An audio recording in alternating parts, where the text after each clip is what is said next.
بسم الله الرحمن الرحيم الحمد لله رب العالمين والصلاة والسلام على سيد المرسلين كلما ذكر الذاكرون وكلما غفل عن ذكر الغافلون أما بعد. My respected Muslims, Allah subhanahu wa ta'ala has given us the month of Ramadan. One is to purify ourselves and acquire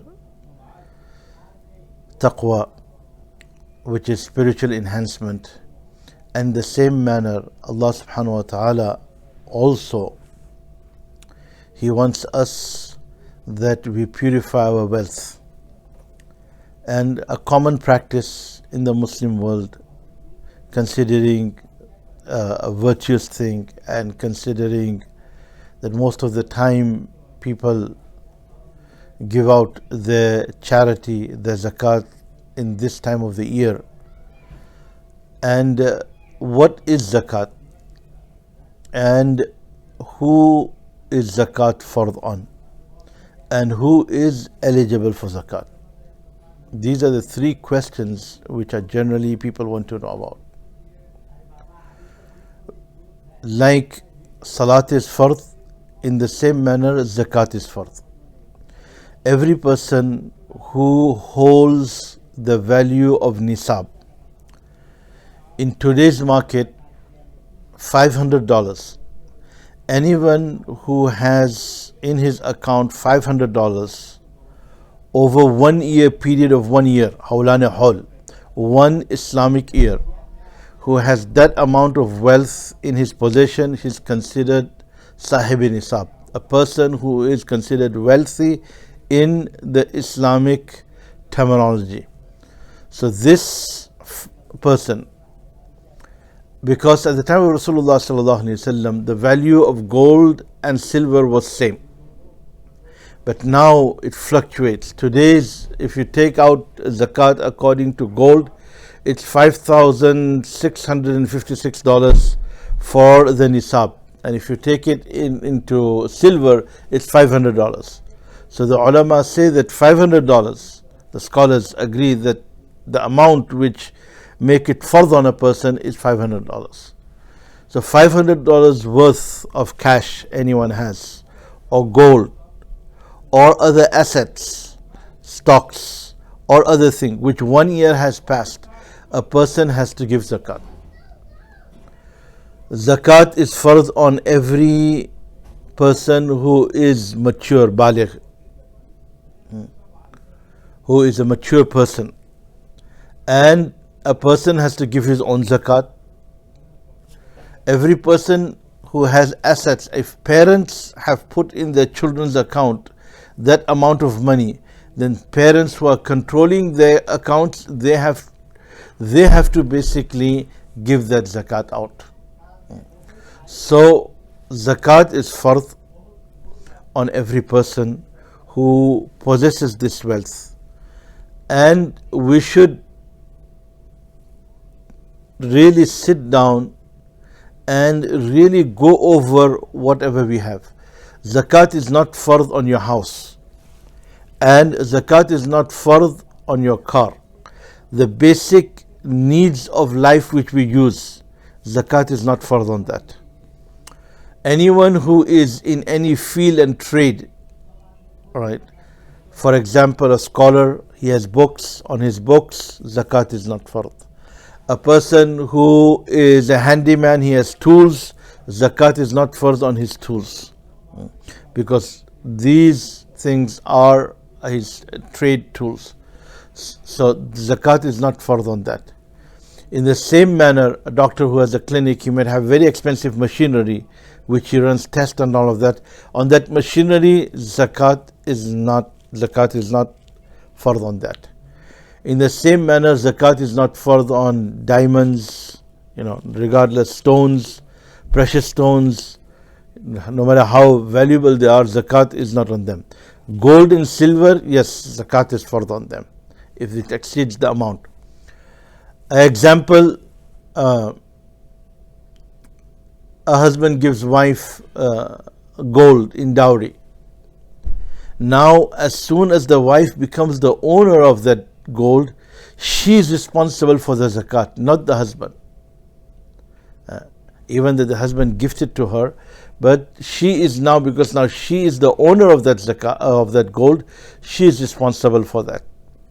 So zakat has to be given. How much zakat? Allah has made it very, this ummah has been given a lot of concessions and discounts. The previous ummah had to give 10% on everything they earned. For this ummah, it's 2.5%. 2.5% of cash or inventory, stocks, or cryptocurrency, or dividends, or 401k, or Roth IRA. All of that you have to give 2.5% in zakat. It's better to sit down, calculate. Your house is on a loan, that loan is not deductible from zakat. Your car which you use for personal use, that loan is not deductible from zakat. It is better, preferable to give more in zakat than less. Now, who you can give zakat to? You cannot give zakat to your parents. You cannot give zakat to your children. You cannot give zakat to your grandparents. You can give zakat to your brothers, sisters, nephews, niece, uncle and aunt. You can give to them. You don't need to mention, you don't need to tell them that this is zakat. If they are needy, they are poor, they in need of help, you can give them. Zakat cannot be given to a non-Muslim. Zakat has to be given to a Muslim. Allah has made the system of zakat such that if you want to remove the global poverty, Allah has made zakat a means of removing poverty from the universe. There's a recent study that how much money do you need to remove global poverty? The number was $187 billion. So a study was made, if the Muslims, which are 1.8 billion in the world, if they would give their zakat would come out in trillions. Their zakat would be sufficient to remove poverty from the world. This happened at the time of Umar bin Abdul Aziz rahmatullah alayhi, when he became Khalifatul Muslimin, and he created this system. At his time, there was no one eligible for zakat. There was no one eligible for zakat. 2.5 years of his rule, which is called the golden rule of his time, there was no one eligible for zakat in his kingdom. So much Allah gave them so much wealth, and they were so much prosperous that when you give zakat, Allah gives barakat in your wealth. That it purifies the wealth. That element, because of wealth, the love of dunya comes, the love of greed comes, the love of cheating, corruption, all of these spiritual disease. When you give zakat, that ill effect of the wealth which comes on a person, Allah purifies a person from that, and Allah protects the wealth of a person. Zakat is a way of ensuring, it's a way of ensuring your wealth in the protection of Allah. That wealth which zakat is given, it cannot be destroyed. It goes into the protection of Allah subhanahu wa ta'ala. There was one very famous scholar in India, in a very famous institute. He used to be the treasurer in Saharanpur. So one day he was praying, and in his house he had a big box of treasure where he used to keep the money, and he used to lock it. So one day he was reading Tahajjud, and some thieves broke, and they tried to break that chest to take. They kept on trying, they could not open it. He said, look, I have given zakat of this wealth and it is in the protection of Allah. You cannot do anything about it. He had so much firm yaqeen in that I have done this for the sake of Allah subhanahu wa ta'ala, and Allah's promises is that Allah will protect that wealth. Allah has protected that wealth. So one is to consider it as a burden, and one is to consider it as a blessing, reward. So either you do it as a blessing and reward, and how much we pay, different things. We buy something, I'm gonna buy warranty for this because if anything happens, they're going to give me. What about all our assets, our family, our children, everything? If you want to protect them, what is 2.5%? It is nothing. But they go in the protection of Allah subhanahu wa ta'ala. You come in the protection of Allah subhanahu wa ta'ala. Like the hadith says, Ahfadallah yahfadak. You protect the commandments of Allah, Allah will protect you. That you become in the protection of Allah subhanahu wa ta'ala. There was a person at the time of Rasulullah sallallahu alaihi wasallam. We all know how Abu Bakr radiallahu anhu was very generous and giving in charity and very charitable person. So he once was sitting with people and he said, well, if people are talking very high about Hazrat Abu Bakr Siddiq. So he said, what's the big deal? Allah has given him and he spends. If Allah would give me, I would also spend. So he went to Rasulullah sallallahu alaihi wasallam and said, Ya Rasulullah, make dua that Allah give me barakat in my wealth. Rasulullah sallallahu alaihi wasallam said, it's not good for you. But he says, no, I want to make money, I want to help people, this. He insisted. So Rasulullah sallallahu alaihi wasallam said, okay, may Allah bless him in his wealth and give him wealth. Allah gave him so much wealth. Before he used to be very regular, mashallah, in the masjid all the time. Now his wealth grew to that point that he could not live in Medina. He had to go in the outskirts of Medina.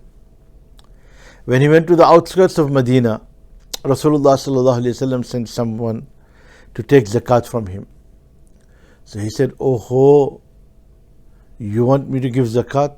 I have earned this wealth with my smartness and with my hard work.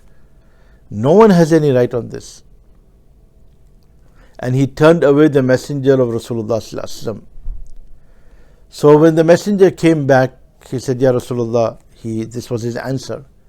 Rasulullah sallallahu alaihi wasallam did not say anything, and the ayat of the Quran came against him. And on this, he realized that, this was the messenger of Rasulullah sallallahu alaihi wasallam.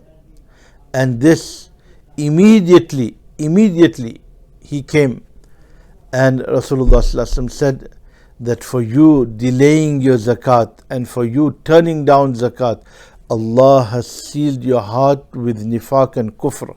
Now your zakat, Allah doesn't need it, Allah's Rasul doesn't need it, and his kufr was sealed. So we have to be very careful. Sometimes out of the love of wealth and this, we lack in this. That's why it is very, very essential that every person in the month of Ramadan, if you don't understand, go to an imam, sit down with him and make sure, like we go to a CPA, there is tax season. We go to accountants, we pay them, we make sure that our zakat is fulfilled, our taxes are done. In the same manner, if we have questions, go to an imam, scholar, sit with him, ask your questions to understand it. Zakat, who is zakat given to? First is the right of poor relatives, your own relatives. They have the first right. You get double reward helping your relatives. That's the first thing. Preferably, the ulama have said, in the country where you live, you should give, or the place where you live, it's preferable that you give zakat over there. You earn in the US, you give your zakat in the US. Where you earn, you should give. That's preferable and priority. If the people would make this a standard, where they live, they would give. Rasulullah ﷺ told Hazrat Muaz bin Jabal when he sent him to Yemen that take from the poor, take from the rich and give it to the poor. So that's what it is. That's why you see ulama and imams, they basically advocate for this, because this is a responsibility from Rasulullah sallallahu alaihi wasallam to the ulama and aimma, to make sure that this fard is carried out in the ummah. You cannot give your zakat to build a school, to build a mosque, to build anything. You cannot give zakat for building purposes. Zakat is given to a person who is alive and a person who is eligible for zakat. You have to make sure. A lot of people give it to organizations. Unfortunately, if you are making an organization your advocate, ask them how much surcharge or how much fees is applied that you will make sure that my zakat is paid. Do not take from my zakat your commissions and the fees of executing that, because the zakat won't be fulfilled. So if you are giving to organization and someone comes to you, sit with him, ask him that, okay, is 100% of zakat of mine going to this cause, or the overheads of your organizations are X amount? That's very important to ask. So that's why I recommend, where you live, you give your zakat. That is more better and more easy. Zakat cannot be given to Sayyid, a person who is from the family of Rasulullah sallallahu alaihi wasallam. Zakat is forbidden from them. In the same manner, when we give our zakat, we should basically, if we have borrowed someone money, now as long as that money is in the possession of that person, you are responsible to give out zakat of that loan you have given that person. If that person, you think, well, he's not going to return me my money, then you are responsible of giving zakat on that money. So zakat, which comes to cryptocurrency, stocks, all of these things, is 2.5%. Now, when it comes to businesses and things, for example, a business person had 100,000 in his account. Now, when he's giving out his zakat, it fluctuated whole round the year. But now, today, when the day he's giving out his zakat, after minusing everything, right, his average of the year, which he averaged, is about 130 to 40,000. All right. So he will give zakat on, after all the loans and everything which has from his business, he will give zakat on 130,000. But if he's giving today, and today in his account he has 150, then it's preferable that he gives on 150. The average round the year was 130. But the day when he's executing, and just 4 or 5 days before, he got a big chunk of someone bought something or someone, then he has to, when the day he's giving on that day, if he has 150, it's preferable that he gives from that 150. In the same manner, zakat cannot be given to a dead person. With zakat wealth, you cannot pay for burial of a dead person. You cannot pay a debt. A person who died has a debt. You cannot pay his debt from zakat money.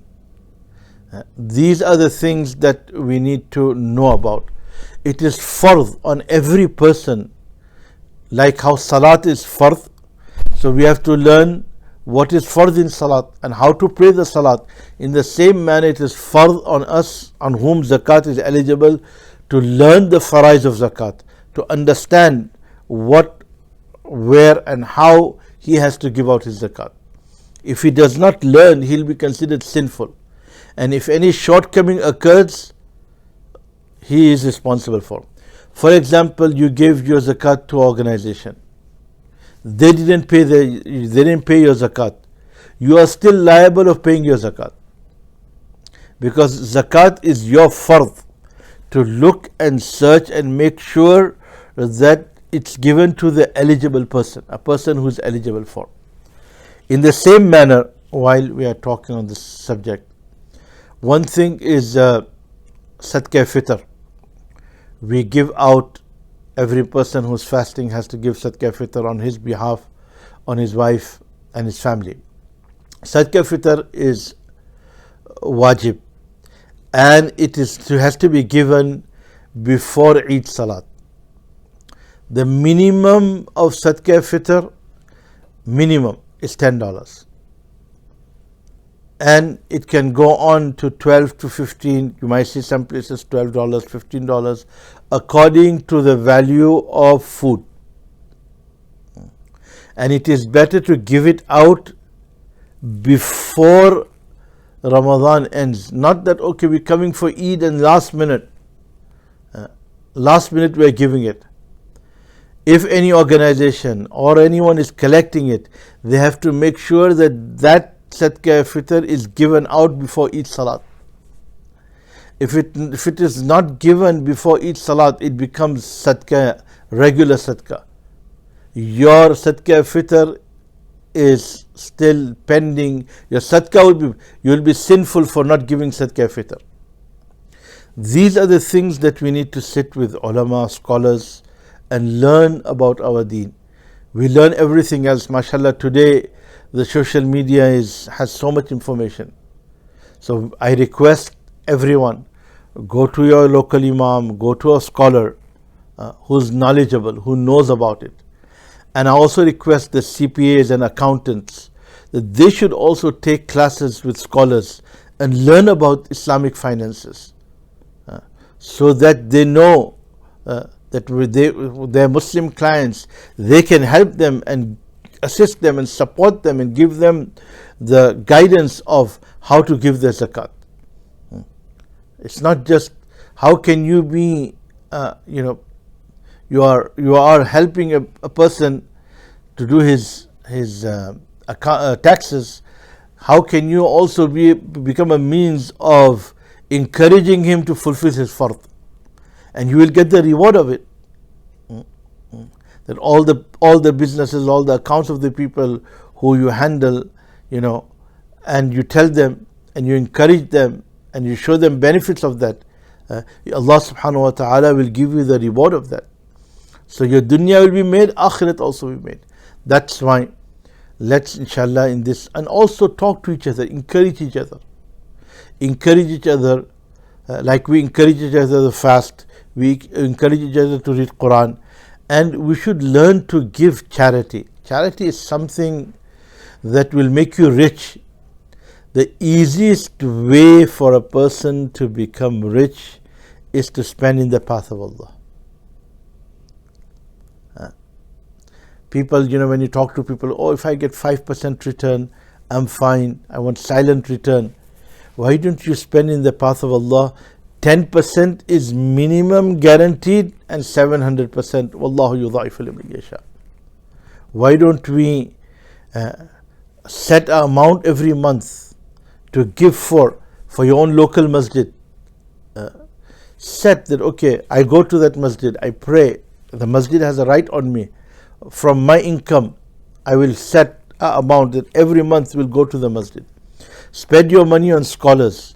Spend your money on students who are pursuing religious studies. Help a student for scholarship. These are the venues and these are the places which we spend our wealth on. Learn, Islam has taught us how to earn also, and Islam has taught us how to spend also. And the more we spend, Rasulullah sallallahu alayhi wasallam, he told Hazrat Bilal radiallahu an, Ya Bilal, anfik, la takhsha min zil arshi iqlala. O Bilal, spend, don't fear from Allah that the wealth will become less. And he said, Anfik unfik alayk. O Bilal, spend, Allah will make people who will spend on you, who will give back to you.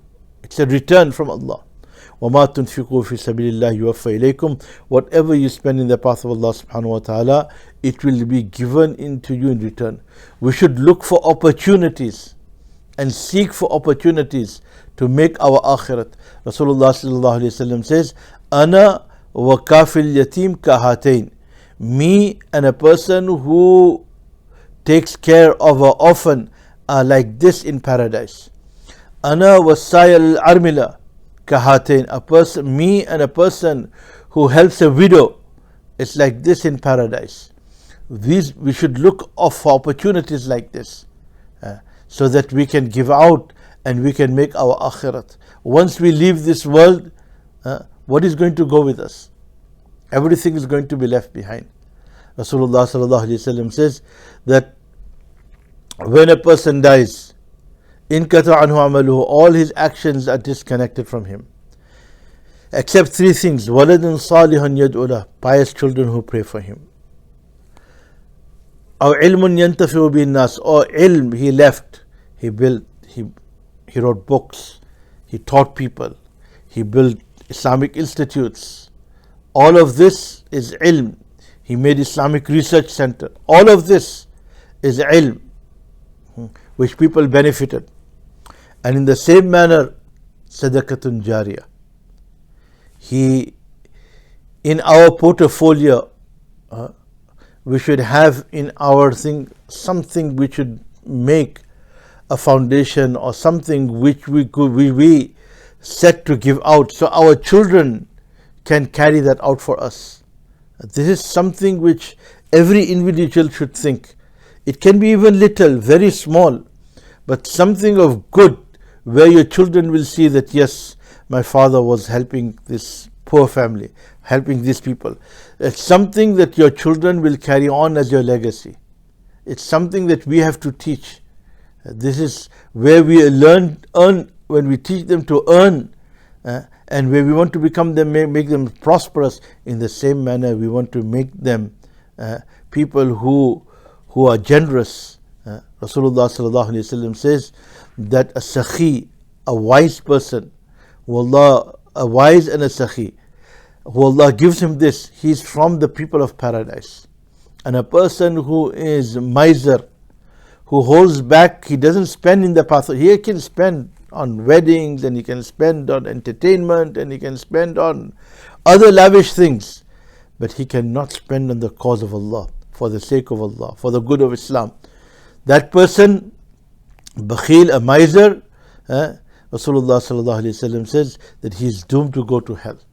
Sakhawat, spending in the path of Allah, will take a person towards the way of paradise. So may Allah subhanahu wa ta'ala give all of us the ability to fulfill this faraid of Allah subhanahu wa ta'ala. Inshallah, with this, there will be also on the website a small pamphlet just describing the different rulings of zakat.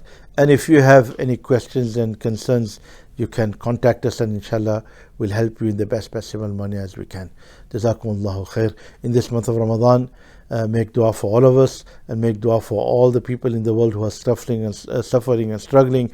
And may Allah subhanahu wa ta'ala make this month a means of bringing peace and unity. And may Allah subhanahu wa ta'ala make this month of Ramadan, which is a month of guidance for humanity, make it a means of guidance for us, our families, our children, and the entire humanity. Subhanallah bihamdi, subhanakallah, ashhadu an la ilaha illa ant, wa nastaghfiruka, subhana rabbika rabbil izzati amma yasifun, wa salamun alal mursalin, walhamdulillahi rabbil alamin.